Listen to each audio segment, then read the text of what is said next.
தமிழ்நாட்டில் உள்ள ஒரு அற்புதமான கோவிலை பற்றி பார்க்க போகிறோம். பொதுவாக ஸ்ரீவில்லிபுத்தூருக்கு போனோம்னாக்க எல்லாருமே ஆண்டாள் கோவிலை பார்த்துட்டு வந்துடுவாங்க. ஆனால் ஸ்ரீவில்லிபுத்தூரில் அருள்மிகு வைத்தியநாத சுவாமி திருக்கோவில்னு ஒரு கோவில் இருக்குது. பிரம்மாண்டமான கோவில். 16ஆம் நூற்றாண்டில் திருமலை நாயகர் அவர்களால் கட்டப்பட்ட ஒரு பிரம்மாண்ட கோவில். இந்த வீடியோவை நீங்களே பார்க்குற மாதிரி எடுக்கப்பட்டுள்ளது இந்த வீடியோ. அதனால் நீங்கள் இந்த கோவில் வீடியோவை பார்த்துட்டே வாங்க. நான் இந்த ஸ்தல வரலாறு அப்படியே சொல்லிகிட்டே வரேன். திருமலை நாயக்கர் மன்னரால் 17ஆம் நூற்றாண்டில் கட்டப்பட்ட பிரம்மாண்டமான இந்த கோவில் தான் வைத்தியநாத சுவாமி கோவில்.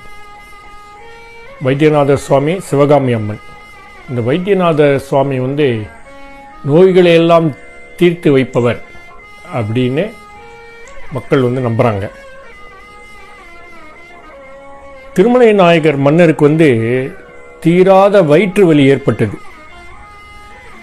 அவர் இந்த இடத்துக்கு இந்த கோயில் இருக்கிற இடத்துக்கு 48 நாட்கள் இங்கே உள்ள குளம், அது சித்த அமிர்த குளம்னு பேர். அந்த குளத்தில் குளித்து சிவபெருமானை வழிபட்டு அவருடைய அந்த வயிற்று வலி நீங்கிவிட்டது. அதற்கான நன்றி கடனாக இந்த கோவிலை பிரம்மாண்டமாக கட்டினார். இந்த கோவிலில் இருக்கிற நடராஜர் மண்டபம் அது மதுரை மீனாட்சி அம்மன் கோவில் இருக்கிற நடராஜர் மண்டபத்தை போலவே பெரிதாக கட்டியுள்ளார். இந்த மெயின் கோபுரம் இங்கே 5 நிலைகளை கொண்டது. அற்புதமான கோபுரம்.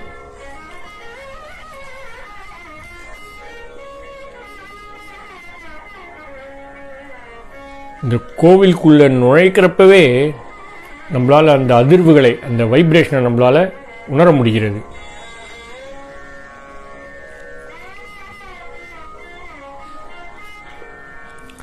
நுழைஞ்ச உடனே பிரம்மாண்டமான மண்டபம். இந்த மண்டபத்துக்கு நடுவில் கருவறை.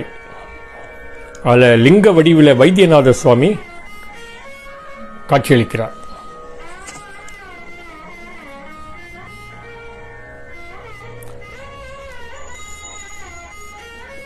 இந்த கருவறையை தரிசனம் முடிச்சுட்டு வெளில வந்தோன்னா முதல் சுற்று இருக்கு பாருங்க. கருவறையை ஒட்டிய முதல் சுற்று. அந்த சுற்றுல சோமஸ்கந்தர், நடராஜர், துர்கை, தட்சிணாமூர்த்தி, சூரிய பகவான் இவர்களுக்கெல்லாம் சந்நிதி இருக்கு. இந்த பாருங்க, அந்த கோவில் வாசல்ல 2 பூத கணங்கள். இந்த சிற்பம்லாம் ரொம்ப பிரமா